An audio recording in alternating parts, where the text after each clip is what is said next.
Well, hello Calvary Chapel, Moses Lake, and everybody else on YouTube.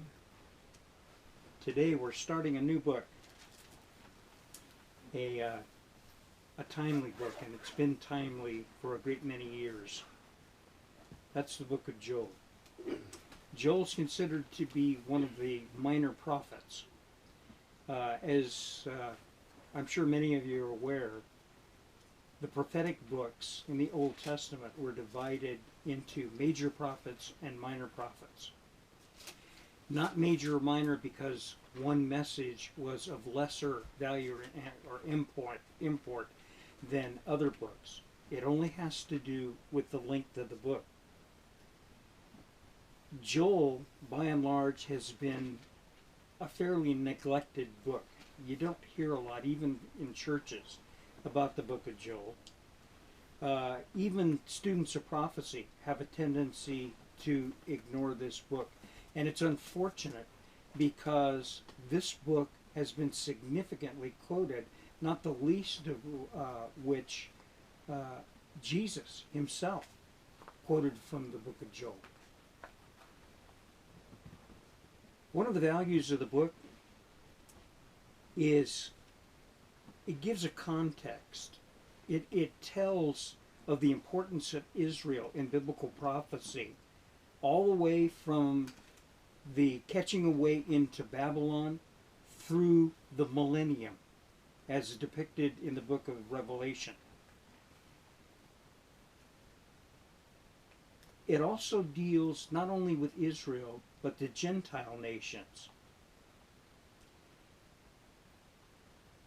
And one of the things that it really highlights is the fact that Gentile nations, non-Jewish nations, are on a collision course with Armageddon.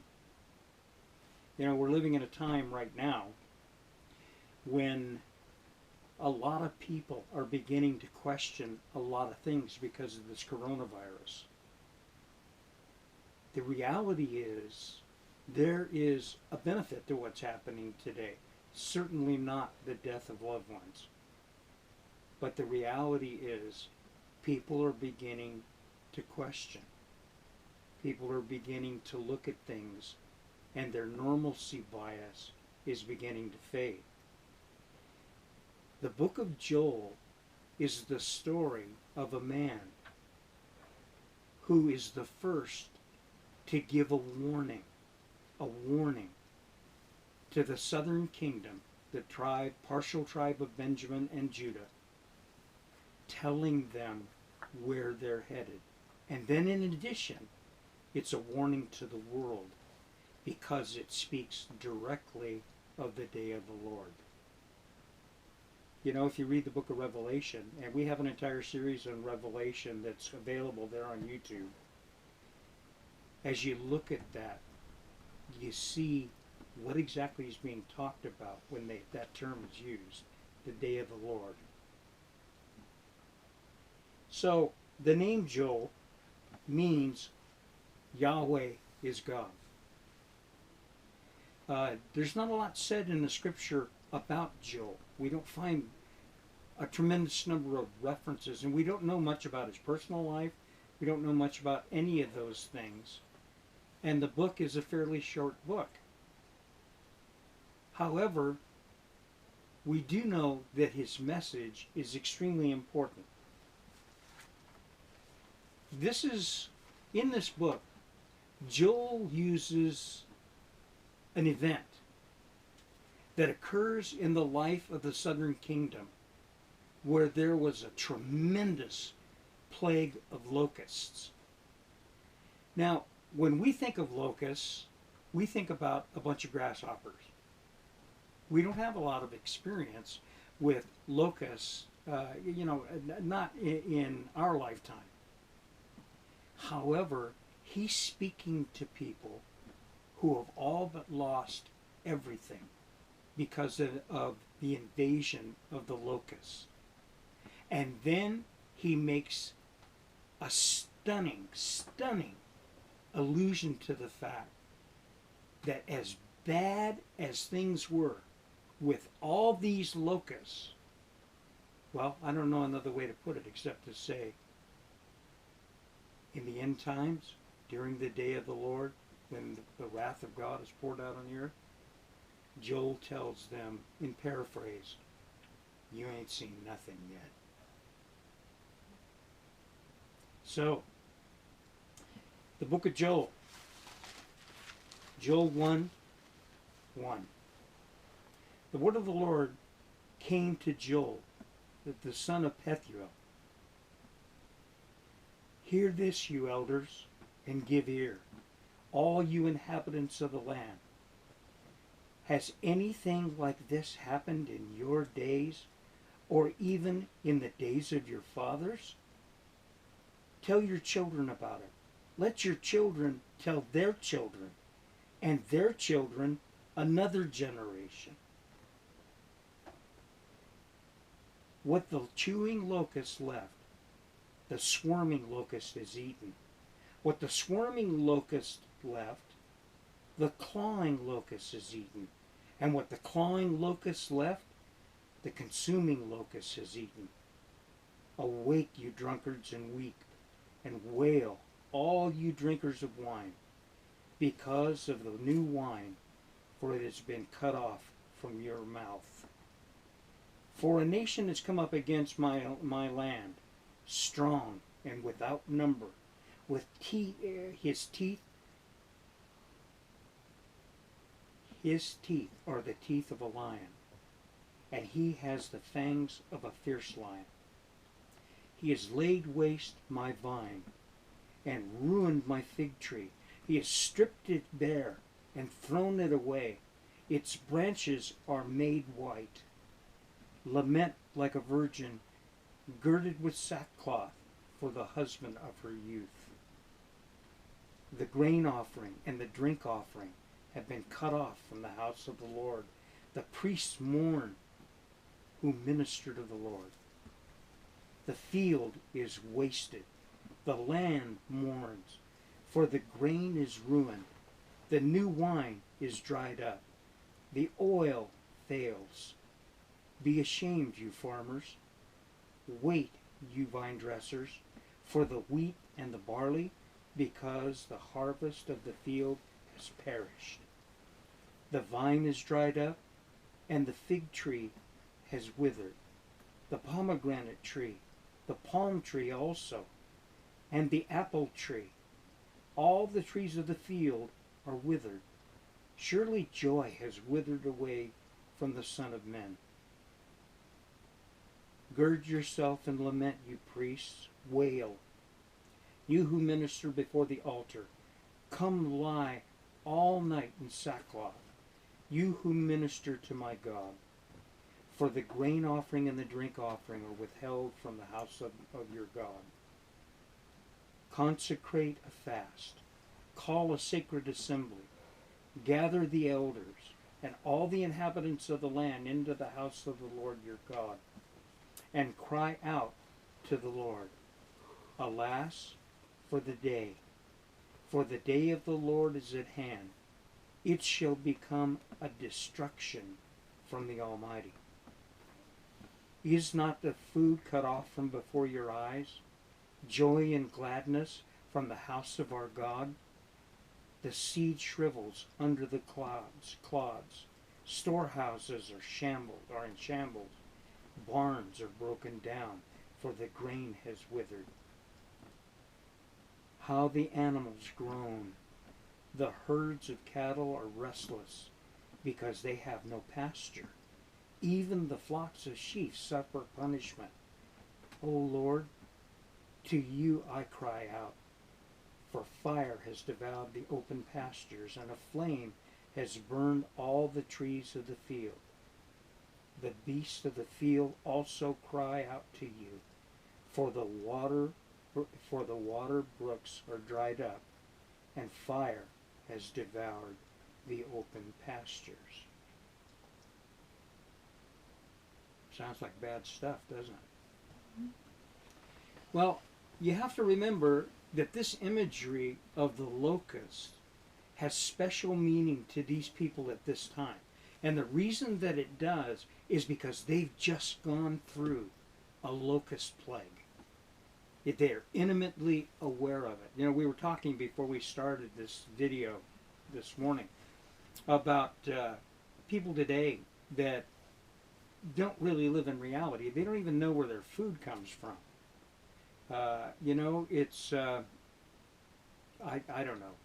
It's incredible how we can get in our own little bubble and not see things for what they are. But then when we're confronted with some really jarring circumstance, how real that becomes. How real that becomes. And when people talk about that, even metaphorically, it conjures up this sense of how terrible that thing is. Well, that's exactly the device that Joel is using here. They've just been through this terrible deal. Now, I did a little research, and you know, to be honest with you, I've never really considered locusts at all, and just how devastating they are. You know, when they talk about a swarm of locusts, you know, I think about, you know, maybe somebody's cornfield or something like that. Nothing could be further from the truth. I'd like to read you some facts and statistics and some examples of the destruction that they're capable of. Okay, are you ready? These hearers are intimately familiar with the workings of the locust invasion, and they recognize the terrible destruction Joel is trying to picture here. The term locust was a term of absolute terror. It meant starvation. Fact number one, there are 26,000 species of locusts. In Arizona alone, there are 256. Locusts grow to be up to 10 inches long. The female does not need a male to reproduce. 4 to 13 stages of growth to maturity. Up to 7 years from the time that they're hatched until they are fully mature, depending on which group of locusts they are. Most species of locusts are absolutely harmless. The thing that makes the difference is within the species, there is a hormone. And if that hormone gets triggered, somehow they become voracious and they become extremely destructive.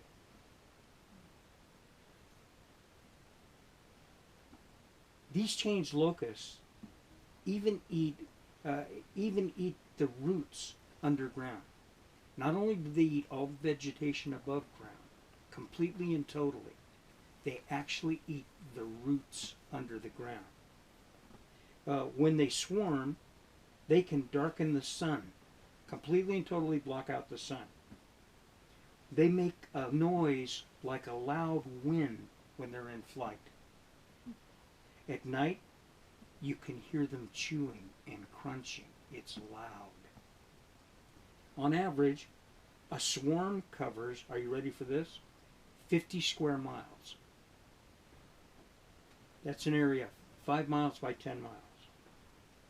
A swarm can fly 17 hours before they stop. Swarms have been seen 1,200 miles out to sea. In 1889, over the Red Sea, a swarm was spotted, and it covered 20,000 square miles. I'm sorry, 2,000. 2,000 square miles. That's okay, 2,000 is still bad.